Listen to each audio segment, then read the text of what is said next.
कैसे हैं आप लोग। आशा करता हूँ आप लोग अच्छे होंगे। आज मैं ईवीएस एनसीईआरटी का बात करता हूँ जो सीटेट के लिए बहुत इम्पोर्टेंट है। ये पूरा कंटेंट के पॉइंट के व्यू से मैं लाया हूँ, आप लोग देखिएगा। पहला पॉइंट है हमारा इग्लू। इग्लू किसे कहते हैं? सबसे पहले दिमाग में ये आना चाहिए कि इग्लू किसको कहते हैं। बर्फ़ से बने हुए घर को इग्लू कहते हैं। दूसरी बात आगे आता है, बर्फ़ के घर टुंड्रा प्रदेश में पाए जाते हैं और ये एस्किमो प्रजाति द्वारा बनाए जाते हैं। याद रखिएगा, ये टुंड्रा प्रदेश में पाए जाते हैं और एस्किमो प्रजाति के द्वारा बनाए जाते हैं और इन घरों को इग्लू कहते हैं। आगे का दोस्त हम लोग बात करते हैं। आगे जो हमारा पॉइंट है वो है हमारा कृषि। क्या है? कृषि। कृषि एक प्राथमिक क्रिया है। कृषि एक प्राथमिक क्रिया है। फसलों, फलों, सब्जियों, फूलों को उगाना और पशुपालन इनमें शामिल है। विश्व में 50% लोग कृषि से संबंधित क्रियाओं में संलग्न हैं। कितने प्रतिशत? विश्व में 50% जो लोग हैं वो कृषि से संबंधित क्रियाओं में संलग्न है। याद रखिएगा, भारत की 2/3 जनसंख्या अब तक कृषि पर निर्भर है। आपसे पूछेगा भारत की कितने तिहाई जनसंख्या कृषि पर निर्भर है, तो भारत की 2/3 जनसंख्या कृषि पर निर्भर है। आगे का मैं बात करता हूँ। जिस भूमि पर फसलें उगाई जाती है उसे कृषिगत भूमि कहते हैं। क्या कहते हैं? जिस पे हम लोग फसल उगाते हैं उसे क्या कहते हैं? कृषिगत भूमि कहते हैं। याद रखिएगा पॉइंट को दोस्त। अगला जो पॉइंट आता है, एक ही प्रकार की फसल उगाने से कई केमिकल को यूज करने से जमीन बंजर हो जाते हैं। सही बात है। अगर एक खेत में आप एक ही तरह के फसल उगाते रहोगे तो वो ज़मीन क्या हो जाएगा? बंजर हो जाएगा।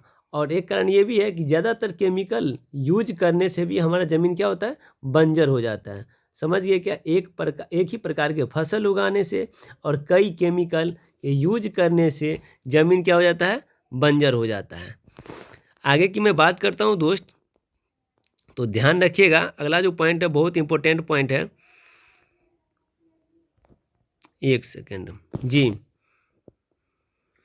आगे जो हमारा पॉइंट है एग्रीकल्चर। देखिए अभी हम लोग पढ़े थे एग्रीकल्चर। एग्रीकल्चर मतलब कृषि होता है। मृदा की जुताई, फसलों को उगाना और पशुपालन का विज्ञान एवं कला है। इसे खेती भी कहते हैं।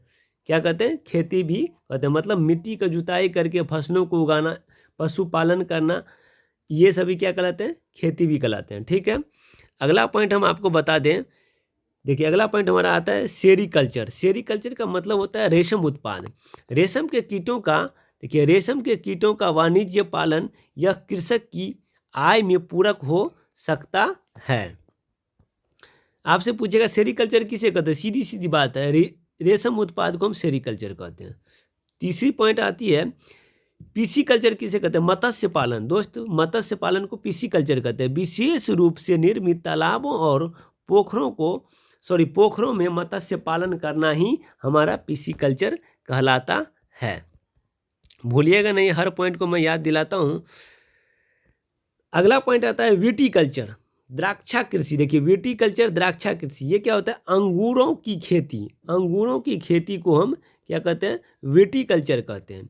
हॉर्टिकल्चर कहते हैं उद्यान कृषि, वाणिज्यिक उद्योग के लिए सब्जियों, फूलों और फलों को उगाना क्या कहलाता है? हॉर्टिकल्चर।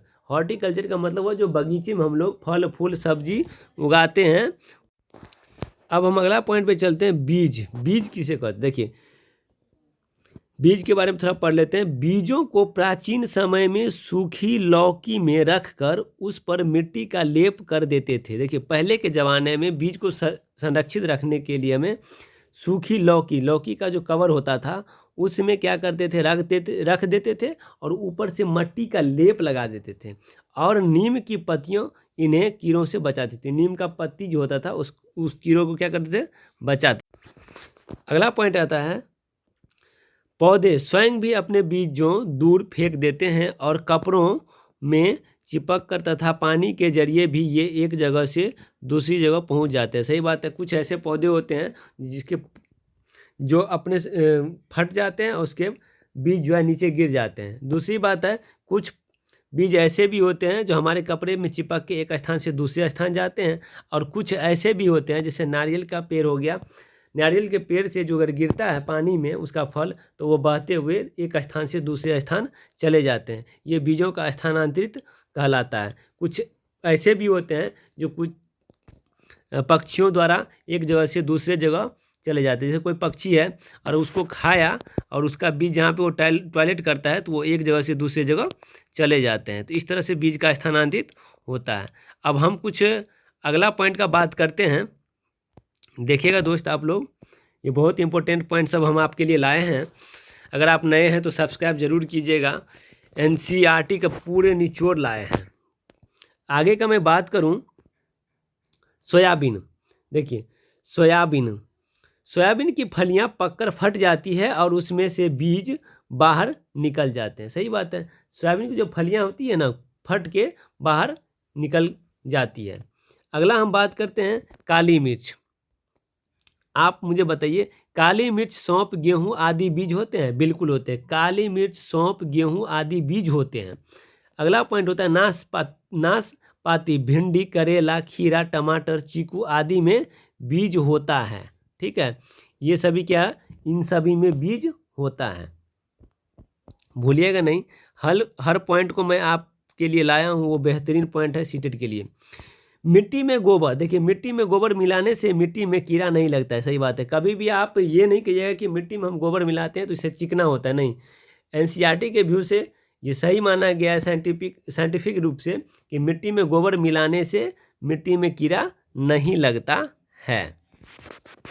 आगे का मैं बात करता हूँ दोस्त, आगे की जब बात करता हूँ तो देखिए, कपड़े में बंधा हुआ बीज, ये पॉइंट देखिए, कपड़े में बंधा हुआ बीज पानी में भिगोए हुए बीज की तुलना में जल्दी से अंकुरित हो जाता है, क्योंकि कपड़े में बीज सांस लेने में सक्षम है। सही बात है, कुछ बीजों को आप कपड़े में भिगो के रख दीजिए और कुछ बीज को पानी में डाल दीजिए, तो जो भिगोए हुए कपड़े में रहेगा बीज, बांधा हुआ रहेगा, वो जल्दी से आपको अंकुरित दिखाई देगा, लेकिन पानी में जो रहेगा वो अंकुरित नहीं दिखाई देगा, क्योंकि कपड़ा में जो रहेगा बीज वो वातावरण से कनेक्ट रहेगा, उसे सांस लेने में आसानी से वो अंकुरित होगा। लेकिन जो पानी में रहेगा उसे वातावरण से डायरेक्ट कनेक्ट नहीं होने के कारण वो जल्दी से आपको अंकुरित नहीं होता है। तो आप कह सकते हैं कि कपड़े में बंधा हुआ बीज पानी में भिगोए हुए बीज की तुलना में जल्दी अंकुरित हो जाता है। ठीक है, अगला पॉइंट की मैं बात करता हूं। अगला पॉइंट है, यदि बीज को कपड़े में बांध दिया जाए और उनमें से आधे अंकुरित हो जाएं और आधे अंकुरित नहीं हो तो इसका कारण होता है। मान लीजिए कि कपड़े में आपने बीज को बांध दिया और कुछ बीज जो है अंकुरित हुआ और कुछ बीज जो है अंकुरित नहीं हुआ, तो बताइए नहीं होने का क्या कारण है? तो पहला कारण देख लीजिए दोस्त। पहला जो कारण है, बीज क्षतिग्रस्त से, हो सकता है कि बीज क्षतिग्रस्त थे जिसके कारण अंकुरित नहीं हुआ। दूसरा नंबर पे, बीज से टूट गए थे, हाँ ये भी हो सकता है कि बीज टूटा होगा तो जिसके कारण वो अंकुरित नहीं हुआ। तीसरा पॉइंट है, बीज में कीड़े लग चुके थे, बीज में अगर कीड़ा लगा होगा तो वो अंकुरित नहीं होगा। इस तरह के पॉइंट आपको देखने को मिलेगा और बहुत ही इंपॉर्टेंट पॉइंट सब है दोस्त। अगला मैं चलता हूँ तो सब्जी का थोड़ा बात करता हूँ, सब्जी के बारे में बात होगा और सब्जी के बारे में जब बात होगा तो बहुत ही इंपॉर्टेंट पॉइंट ही होगा। देखिए, अधिकतर सब्जियां, याद रखिएगा, अधिकतर सब्जियां पौधों के फूल होती है। यस, याद रखिएगा, अधिकतर सब्जियां पौधों के फूल होती है और कुछ सब्जियां पौधों के फल भी होते हैं। आपसे पूछा जाएगा कि पौधों के कुछ सब्जियां फूल होते हैं और कुछ सब्जियां फल होते हैं। ठीक, अगला पॉइंट, लोहा, जिसको आयरन कहते हैं, गुड़, आंवला और हरे पत्तेदार सब्जियों में मिलता है। कहेगा आंवला, आयरन कहाँ से प्राप्त होती है? तो आयरन जो है गुड़ से, आंवला से और हरे पत्तेदार सब्जियों से मिलता है। भूलिएगा नहीं इस पॉइंट को, बहुत इंपॉर्टेंट पॉइंट है। अब हम फिर से आगे की बात करता हूँ, ये बहुत ही इंपॉर्टेंट पॉइंट के साथ मैं आपके लिए लाया हूँ। जैसे देखिए, अब इसमें क्या दिया हुआ है, इसमें जो दिया हुआ है विदेश से आने वाली सब्जियां, कौन कौन सा है जो विदेश से हमारे देश में आया सब्जियां? देखिए, याद रखिएगा, विदेश से आने वाली सब्जियां कौन कौन सा है?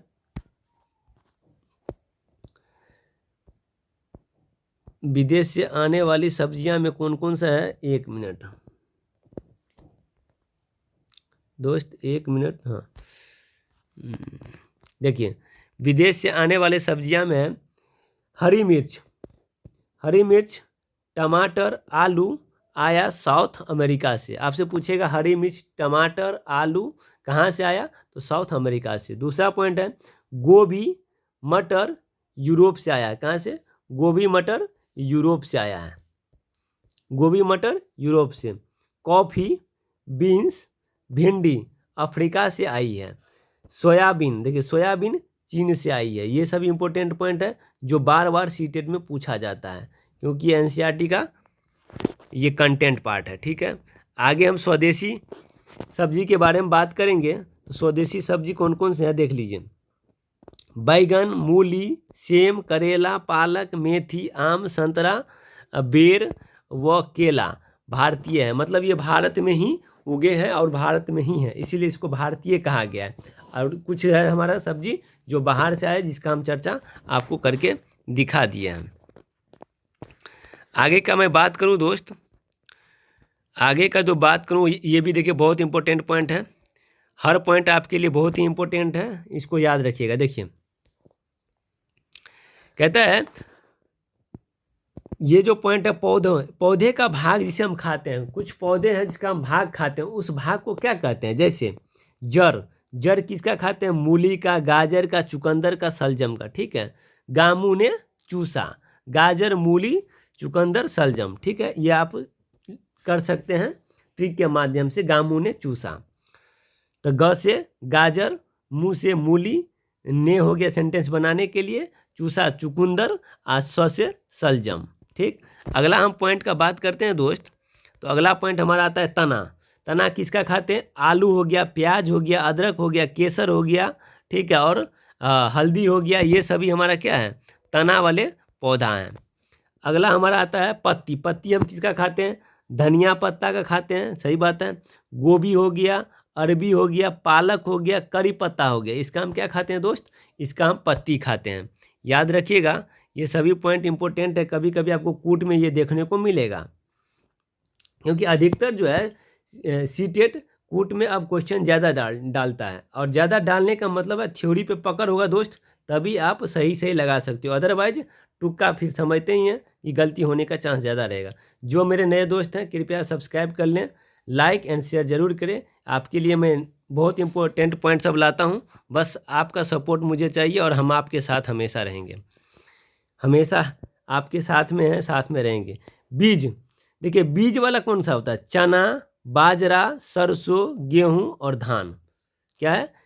चना बीज वाला है, सही बात है। बाजरा इसका हम बीज खाते हैं, सरसों ये भी हो गया, गेहूं हो गया, धान हो गया, ये जिसका हम बीज के रूप में प्रयोग, मतलब बीज इसका खाते हैं। किस दूसरी बात देखिए, अगला होता है फूल। अच्छा बताइए, फूल हम किसका खाते हैं? सहजन, केला और कचनार के फूल खाते हैं, ठीक ना। और अगला हो गया फली, मटर का हम क्या खाते हैं? फली, ठीक है। तो इसमें जो कुछ इंपॉर्टेंट था, पौधे के भाग जिसे हम खाते हैं, जड़ वाला देख लिए, तना वाला हो गया, पत्ती वाला, बीज वाला, जड़, तना, पत्ती, बीज, फूल और फली। ये सभी इंपॉर्टेंट पॉइंट थे जिसको मुझे देखना जरूरी था। ठीक, अब हम कुछ बात करते हैं दोस्तों प्रकाश संश्लेषण के बारे में, जिसको आप भूल नहीं सकते हैं, क्योंकि ये भी हमारे ईवीएस का बहुत इम्पोर्टेंट पार्ट है। अब चलिए प्रकाश संश्लेषण के बारे में अगर देखा जाए तो क्यों ना अच्छा से बात कर लिया जाए। तो हम बात करते हैं, पत्तियां पादप की खाद्य फैक्ट्रियां हैं, जल एवं खनिज वाहिकाओं। देखिए पत्तियां जो है पादप मतलब पौधे का फैक्ट्रियां हैं, क्योंकि जब पत्तियां सर के नीचे गिरती है, जब नीचे गिरती है तो सर के गल के वो खाद का काम करती है। जल एवं खनिज लवण वाहिकाओं द्वारा पत्तियों तक पहुंचाए जाते हैं। ठीक है दोस्त, पत्तियों तक पहुंचाए जाते हैं। ये वाहिकाएं नली के समान होती हैं तथा जड़, तना, शाखाओं एवं पत्तियों तक फैली होती है। याद रखिएगा। उसके बाद है पत्तियों में, देखिए पत्तियों में एक हरा वर्णक होता है जिसे क्लोरोफिल कहते हैं। सही बात है। आपसे पूछेगा हरा वर्णक जो पत्तियों में होता है उसे क्या कहते हैं? उसे क्लोरोफिल क्लोरोफिल कहते हैं, ये याद रखिए, क्लोरोफिल कहते हैं। ठीक है, आगे हम बात करते हैं क्लोरोफिल। देखिए, सूर्य के प्रकाश की ऊर्जा का संग्रह करने में पत्ती की सहायता करता है। सही बात है, सूर्य का प्रकाश से जो ऊर्जा संग्रह होता है उसमें पत्तियों की सहायता करते हैं। कौन? क्लोरोफिल। आगे का हम बात करते हैं दोस्त, साथ में देखिए अगला पॉइंट जो हमारा है, हाँ देखिए, उसके साथ साथ है इस ऊर्जा का उपयोग जल, देखिए इस ऊर्जा का उपयोग जल, कार्बन डाइऑक्साइड के खाद्य संश्लेषण में होता है, क्योंकि खाद्य संश्लेषण सूर्य के प्रकाश की उपस्थिति में होता है, इसलिए इसे प्रकाश संश्लेषण कहते हैं। अगला पॉइंट है दोस्त, ये पॉइंट देखिए, पत्तियों द्वारा सौर ऊर्जा संग्रहित की जाती है। आपसे पूछेगा किसके द्वारा, वो पौधा का कौन सा पार्ट है जिसके द्वारा सौर ऊर्जा संग्रहित की जाती है, तो पत्तियों द्वारा सौर ऊर्जा संग्रहित की जाती है तथा पादप में खाद्य के रूप में संचित हो जाती है। सही बात है, और यह पादप मतलब पौधा में खाद्य के रूप में क्या हो जाती है? संचित हो जाती है। बहुत इंपॉर्टेंट पॉइंट है दोस्त, ये आपके लिए बहुत ही रामबाण का काम करेगा सीटेट में।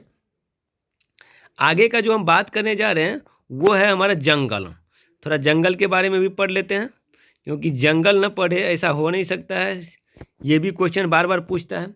चलिए आगे का बात करते हैं, जंगल अधिकार कानून 2007 के अनुसार। देखिए 2007 के अनुसार जो लोग 25 सालों से जंगल में एक जगह रह रहे हैं, तो यह कानून उन्हें अधिकार देता है कि वह इस जगह पर जो चाहे वो उगा सकते हैं। 2007 कानून ये कहता है जंगल का कि जो आदमी 25 साल से एक जगह पे जंगल में रह रहा है, वो उस जगह पे जो चाहेगा वो उगा सकते हैं, उन्हें हटाया नहीं जाएगा। जो 25 साल से रहते होंगे उनके लिए ये कानून बना है। ठीक, आगे का बात करते हैं जंगल का। देखिए जंगल का संरक्षण वहाँ की ग्राम सभा करती है, ये पूछता है बार बार, याद रखिएगा दोस्त।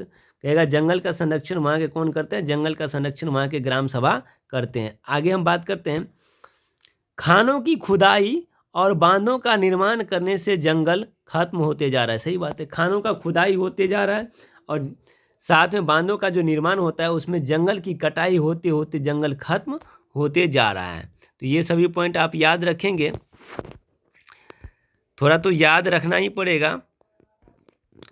आगे का हम बात करेंगे दोस्त मधुमक्खी के बारे में। बस थोड़ा सा बने रहिए, आपके लिए ये इंपॉर्टेंट पॉइंट सब लाए हैं। अगर दोस्त आप नए हैं तो सब्सक्राइब, शेयर एंड लाइक ज़रूर करें। चलिए अब हम मधुमक्खी के बारे में थोड़ा पढ़ लेते हैं। मधुमक्खी क्या होता है? मधुमक्खी पालन। ठीक है, देखिए बिहार के मुजफ्फरपुर का बोचहा गांव, याद रखिएगा बिहार के मुजफ्फरपुर का बोचहा गांव, इस इलाके में लीची के पेड़ बहुत अधिक पाए जाते हैं। आपसे पूछेगा कहाँ पे? तो बिहार के मुजफ्फरपुर जिला का बोचहा गांव, इस इलाके में लीची के पेड़ बहुत अधिक पाए जाते हैं। लीची के फूल मधुमक्खियों को बहुत लुभाते हैं, इसलिए इस क्षेत्र के लोग मधुमक्खी पालकर शहद बनाने का काम करते हैं। कभी मत भूलिएगा कि बिहार में मधुमक्खी पालन नहीं होता है। ठीक है, अगला पॉइंट का हम बात करते हैं। तो आगे का जो पॉइंट दिया है दोस्त, देखिए याद हो गया होगा, बिहार के मुजफ्फरपुर जिला के बोचहा गांव में। ठीक है, अगला पॉइंट देखिए बहुत इंपॉर्टेंट पॉइंट है। VBI अक्टूबर से दिसंबर मधुमक्खी के अंडे देने का समय। देखिए अक्टूबर से दिसंबर मधुमक्खी के अंडे देने का समय होता है और यही मधुमक्खी पालन शुरू करने का भी समय होता है। पूछता है मधुमक्खी के अंडे देने का समय कब होता है? तो मधुमक्खी के अंडे देने का समय भी अक्टूबर से दिसंबर होता है और मधुमक्खी पालन करने का भी समय अक्टूबर से दिसंबर माह ही होता है। आगे का बात करते हैं। आगे का बात यह है मधुमक्खी पालन को एपी कल्चर कहते हैं। जी हाँ, आपसे पूछेगा कि मधुमक्खी पालन को कौन सा कल्चर कहते हैं? तो एपी कल्चर कहते हैं। अगला पॉइंट आता है लीची के फूल फरवरी में खिलते हैं। आपसे पूछेगा लीची के फूल कब खिलते हैं, तो लीची के फूल फरवरी में खिलते हैं। चलिए अगला हम बात करते हैं, अगला पॉइंट है मधुमक्खी का, देख लेते हैं। देखिए मधुमक्खी के हर छत्ते में एक रानी मधुमक्खी होती है। मधुमक्खी के हर छत्ते में एक कौन सा होती है, रानी मधुमक्खी होती है। छत्ते में कुछ नर मक्खी भी होती है। उसके बाद देखिए छत्ते में बहुत सारे काम करने वाली मक्खियाँ भी होती है। जी, रानी मक्खी के अलावा नर मक्खी होती है, उसके भी अलावा क्या होते हैं, कुछ काम करने वाली मधुमक्खी होती है। यह दिन भर काम करती है। कौन काम करने वाली मक्खी? शहद के लिए फूलों का रस ढूंढती है, और जब किसी मक्खी को रस मिल जाती है तो एक तरह का नाच करती है। कहने का मतलब है एक विशेष तरह का वो नृत्य करने लगती है मक्खी, मतलब वो संकेत देती है कि आ जाओ यहाँ पे रस है। उससे दूसरी मक्खियों को पता चल जाता है। देखिए ये विशेष तरह का जब नृत्य करती है ना, तो दूसरी मक्खी को पता चल जाता है कि हाँ वहाँ पे फूल है, रस वहाँ से उसको भोजन मिलेगा। अगला पॉइंट बात करते हैं, इस कहता है कि रस कहाँ पर है, मधुमक्खी एक रस कहाँ पे है ये पता चल जाता है। उसके बाद कहता है मधुमक्खी एक सामाजिक कीट है। इस चीज़ को याद रखिएगा दोस्त, मधुमक्खी एक कैसा कीट है, सामाजिक, क्योंकि यह समूह में रहना पसंद करती है, इसीलिए इसको क्या कहा गया है, सामाजिक कीट। मधुमक्खी कैसा एक कीट है, मधुमक्खी एक सामाजिक कीट है, क्योंकि यह ग्रुप में रहती है। मधुमक्खी रस से शहद बनती है। मधुमक्खी रस से क्या बनती है, शहद बनती है। छत्ता बनाने का काम भी इन्हीं का होता है। छत्ता बनाने का काम भी इन्हीं का होता है, और बच्चों को पालने का भी। मधुमक्खी पालन में बक्से, ये देखिए मधुमक्खी पालन में बक्से का प्रयोग किया जाता है। किसका, बक्से का। इस बक्से का मूल्य कितना होता है, 2000 होता है, और लगभग इस बक्से में कितना केजी शहद आता है, 12 केजी शहद होता है। इस बक्से में चीनी का मीठा घोल डाला जाता है। दोस्त ये वाला सब जितना है ना, जितना पॉइंट है सभी आपको कूट में ज़्यादा से ज़्यादा सीटेट पूछता है, इसीलिए आपको थ्योरी पे पूरा कमांड होना चाहिए। अगर थ्योरी पे कमांड नहीं होगा तो आप फंस जाइएगा कूट वाले क्वेश्चन को बनाने में। इसीलिए एक एक पॉइंट को देख लीजिए, आपके लिए बहुत ही बेहतर पॉइंट मैं लाया हूँ। आगे का मैं बात करता हूँ दोस्त, तो आगे का बात है ये देखिए, नर मक्खी क्या है, नर मक्खी छत्ते के लिए कुछ खास काम नहीं करती। आपसे पूछेगा नर मक्खी छत्ते के लिए काम करती है, कुछ खास काम नहीं करती है। मधुमक्खी के डंक में, ये बहुत इंपॉर्टेंट है, मधुमक्खी के डंक में फॉर्मिक अम्ल होता है। कहेगा मधुमक्खी के डंक में कौन सा अम्ल पाया जाता है, तो मधुमक्खी के डंक में फॉर्मिक अम्ल पाया जाता है। अगला मैं टॉपिक